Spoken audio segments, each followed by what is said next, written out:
Hey, I'm Chris. Welcome back to my channel. You might have heard of Shark Week. You might have even heard of Quantum Leap Week. And I don't know if there's an Alien Week, but just in case, aliens.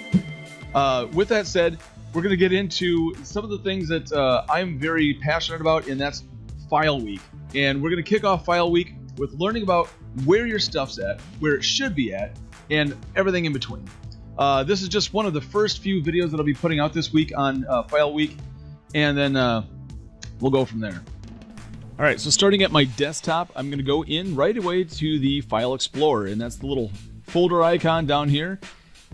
Yours might look a little different from mine, and what I mean by that is if you click on the View tab at the top of File Explorer, you can see that there's different options of how your items look inside of your File Explorer. Me personally, I like details. Some people like the medium icons. It's to each his own. And starting on the left-hand side, we've got this PC, and if I expand that little caret, that little arrow, what I can see is I've got my typical desktop documents, downloads, music, pictures, videos, locations that I store all my stuff. And moving on after these, we've got the C drive down below to where this is where a lot of your program files are that run the apps that work on your device. And you typically don't want to mess with anything outside of what you've got in here, other than like maybe a cloud drive or a network drive, and we'll get into that in just a bit. But this is a physical location. It's located inside of my computer. Another physical drive is we've got the DVD drive. You could also stick CDs in there, but this is a physical item. It's tangible. It's something you can hold on to. The little door pops open and you can put the drive in, the disc in there, and it plays. Now we're going to skip past the G drive here. We're going to go to the home folder here. Your H drive is your home folder. Now there might be other drives that you have, is like the S drive, and here I've got floor plans for the buildings for a project that we're working on. But for the most part, network folders like these are folders that reside on a server in a separate location. Usually they're duplicated, and they are duplicated just in case of disaster strikes and you lose all your stuff on one. Well, you've got a backup on another. And with that, network folders are handy in many respects, and a lot of people who use staff shares within buildings are appreciative of them.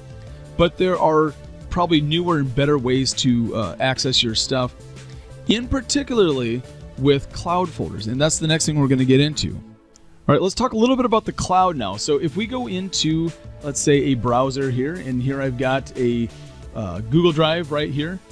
Here I've got my drive and shared drives, and you can see in shared drives that these are files that are shared, folders and files that are shared amongst colleagues.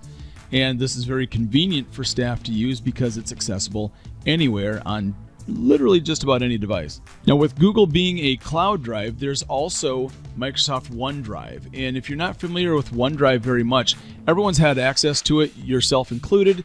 The way to access this easily, from the web anyway, is that you can go into a tab, open up your webmail, and on the far upper left corner of the screen, you're going to click on the app switcher, and then you can simply click on OneDrive. Now, I've already done that here in this tab. And down below, I'm going to see that I've got files and folders within this area. And it behaves pretty much exactly like Google Drive does. I can share files out. I can share folders out. The only drawback to OneDrive is that it doesn't have the shared drive capability quite yet that Google Drive does. Now, let's take a look at the options that I have for cloud drives locally on my computer. I'm going to go back into the File Explorer. Let's expand that out a little bit. And here you can see I've got Google Drive located here, and I've got access to my OneDrive here. Now you might be wondering, how is this possible? That's going to be another tutorial that we've got coming up later on in the week. So there you have it. There's the rundown of where your stuff should be at and where it might be already. And we're going to have more topics coming up this week on best practices on how to use all of these services. So, hey, thanks so much for watching. If you like this video, make sure you hit the thumbs up down below and hit the notification bell. That way when new content's pushed out, you will be the first to know. Thanks so much for watching, and have a great rest of the day.